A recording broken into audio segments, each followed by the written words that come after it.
Hello, ladies and gentlemen. My name is Phay, and welcome to the channel. So, if a turtle doesn't have a shell, is he homeless or naked?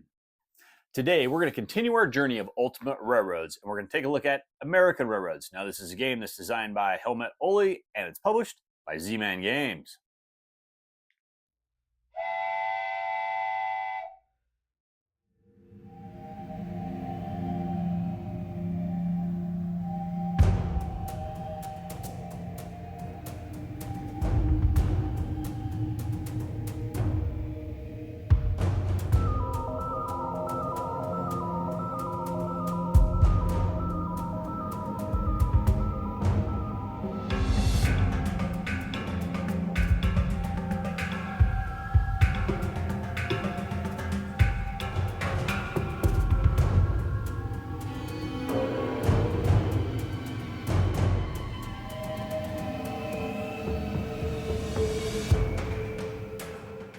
So, Ultimate Railroads by Z-Man Games, as we've talked about, this is basically Russian Railroads, but it's the big box, and it's going to have all of the expansions plus a new one.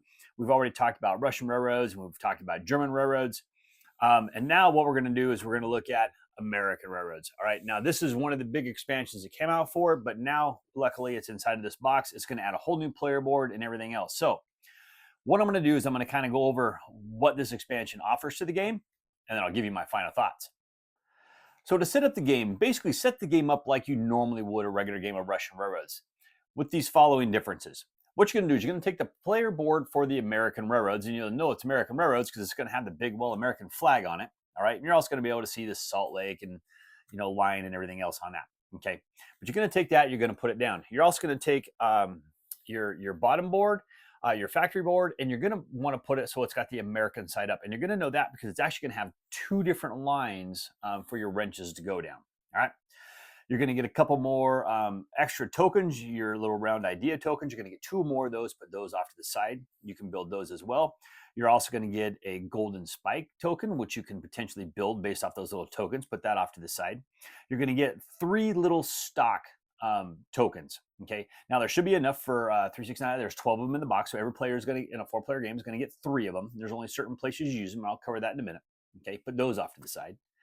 Now you're going to take both your little wrenches, your gears, your wrenches. I keep forgetting what they call them, and you're going to put them on the zero part of your track. Okay, so you're going to have two different tracks. You're going to go down on that. Now you're also going to have a stocks board. Now the stocks board, what you're going to do is put that off to the side of the board, and then every player in the game is going to have their little token and their color. You put that down on the very bottom row. You're also going to have your 8 dividends tokens. Okay, put those beside the stocks token because as we go up on that board, then of course you're going to be able to use those. Cover that here in a minute as well. Now you're going to have 3 Steelworks tokens. Okay, these look like little mini factories, and I believe their trains values 4, 6, and 8. So what you're going to do is you're going to put it between the 4 one. You put it between 4 and 5. Okay, the 6 one between, of course, 6 and 7, and then the 8 one between 8 and 9. You get how it is. So basically, what's going to happen is when the last train of that number comes off, then that's going to come into play potentially. And when we get into the game play, I'll cover that one because we're still in setup. All right.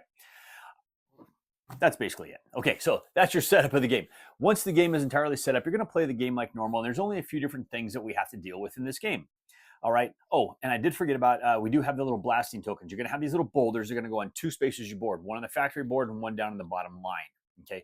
You're going to have to blast through those before you can build your train through it or before you can build your wrench across that factory board. Okay. But that's it. When you're ready to go and you're ready to play, everything's going to play like normal with the following caveats. Those little blast tokens I talked about. If you look on your very top train line, you're going to notice 2 little dynamite parts. Okay. One of them, you just need to get your green rail line to that section, and then you can remove either one of those 2 boulders, instantly score 10 victory points. Once you get your copper to the next one, which it looks like it's on the little 4 spot, and you have a train that can get there as well, then you can remove the second one. That's another 10 points you're going to get. At that point, you'll be able to move that bottom train all the way across, and you'll be able to move that bottom wrench all the way across. That's basically it. Okay. Now, you're going to notice on the board, there's going to be 3 spaces. They're going to have that little tiny stock symbol, and I believe they all have like possibly a green rail line, and they're going to have a coin underneath. Now, that is for the stock market. Once you get your rail line to that location, You can, and you don't have to pay it now, but you can pay a coin at any time after that. And then what you can do is you can take one of those 3 stock tokens you got, put it down on there, and then you're going to move your dividend piece up 1 space. I'm going to cover that board here in a minute when I get to it. Okay, but you'll be able to move it up and then be able to deal with that. But that's basically what those 3 tokens are for, is to cover those 3 spaces in the board. Now, there's a couple other spaces on the board that you don't have tokens for, but the tokens are basically to remind you that you have paid that coin. Okay, because you can pass that section and then pay it on a later turn if you don't have it at that time, and that's why they do that. Now you have the golden spike. So your middle and bottom line, okay, if they get all the way to the end, there's 10 points that they're going to be able to get at the end of every round, okay, and both of them can score that 10 points. Well, you also have the golden spike, which means if you get the idea token that gives you that, you're going to be able to put a 25-point token down there. So now if you can get both those trains all the way to the end, you're looking at 50 points per round, okay. So that's your golden spike, and that's kind of how that works. So get those trains to the end, a lot of victory points, okay? And you notice in this one, you don't have wrenches on the end of those lines like a lot of the ones before, or the little wrenches that get you this stuff on the board. You're looking at the golden spike for this one, okay? Now you have your track colors like normal. Of course, silver and gold can go down any line. So once you get those, you know you're only going to have 1 gold and 2 silver. But once you start building those, you just determine which lines you want them down. Once they're on a line, they can never change from that, okay? Okay, the other thing you're going to have too is you're going to have on the middle line and the bottom line, you're going to have room for the doubler tokens. Okay, those ×2 modifiers, and they can only fit on the first 2 or first 3 spots. So it's going to give you more places where you can actually put those so you can score additional victory points for your rail lines, which is actually really nice. Okay. Now, the dual industry track that you have on the bottom, like I said, you're going to be moving both your wrenches across that line, but you're going to notice that the bottom wrench still is going to dip down in that factory. You still have to have that factory there in order to trigger it, but the top wrench does not. It goes right above it. However, if there's a factory there, it'll still activate that particular factory. But if there's no factory there, it can still keep going. So if you want, you can run that top one all the way across the track, get it all the way to the very end and never put a single factory down. Okay. It's also going to give you your idea token. Now, the boulder token only has to deal with the factories in the bottom. So when you get like your second factory out, when it goes any further than that, that's where your boulder token comes into play. The next thing is going to be your stock board. Okay, so that stock board, basically what's going to happen is everybody's token is going to be down on the bottom of that board. Now, when you happen to fulfill one of the stock pieces on your board, and there's, I believe, 5 of them to start with, and if you get a wrench all the way to the end, that's a 6th one, and then I think one of your idea tokens gives you a 7th, okay? But when you fulfill one of those, you're going to move your token up 1 space. Now, if there's no one above you, no one's been above you, the first one there, then you put your token to the far left. The left is always the tiebreaker space. So you always go to left and everyone filters out to the right. Okay. Now, you're going to be able to take one of the tokens off to the side, the dividends tokens, and put it on that space. And then you're going to be able to get that ability. And then anybody else that happens to go there, well, that's the ability they're going to get. So the first place in there decides what everybody gets. Okay. And that's basically how that works. When you go up, you just make sure you're on the left and everybody just kind of filters in. Now, that stock board is also going to be worth victory points at the end of the game. Whoever's the highest up on that track is going to get 20 victory points, and whoever's second is going to get 10 victory points. And in the case of a tie, like I said, whoever's on the left is going to get that. Now, there's also a personal payout you can do. I believe it's the idea token. When it does a personal payout, what happens is you're going to be able to take all of the dividends on the space you're on and blow it, and you can actually, you're going to be able to do every single one of those, and you can do them in any order that you would like. Okay. Now you have the steelworks. Okay. Like I said, when someone takes the last train of that number, so like we'll start with a 4. When someone takes the last 4 train, they're also going to get that steelwork token as well.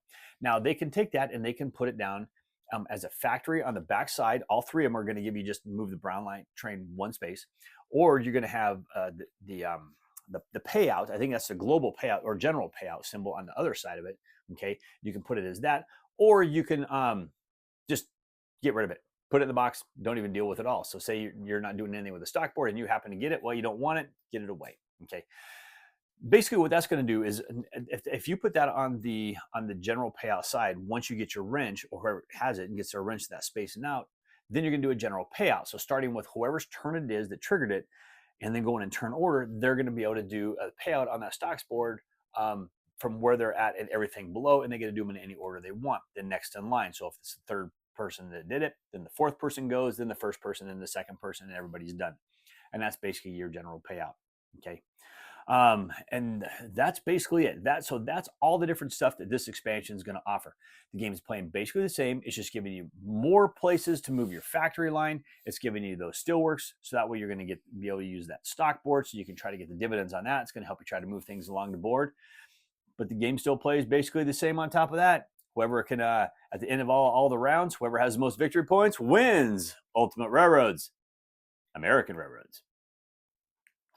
All right, folks, there you go. That was a basic overview of what this new expansion is going to offer and how it's going to change the game up a little bit. And I'm going to tell you, I do like this one, okay? I don't think this is my favorite so far, but I think it's my second. So currently right now, a little spoiler right here, German Railroads so far is my favorite because I love how German Railroads is going to let you modify your board with those 2, 3, and 4 space tiles. And every time you play, your board can be different. You're competing against all of those, okay?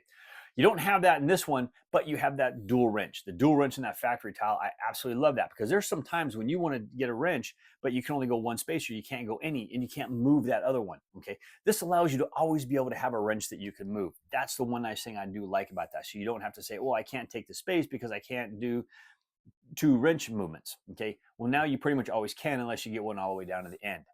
I've had games where I just haven't been able to get factories down to do that, and it limits me from being able to get those points. Absolutely love that piece. Okay.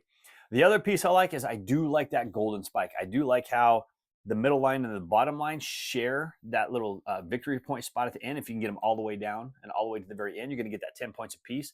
You can put that spike in there. You can complete that transcontinental railroad, and that's 25 points per line. Okay.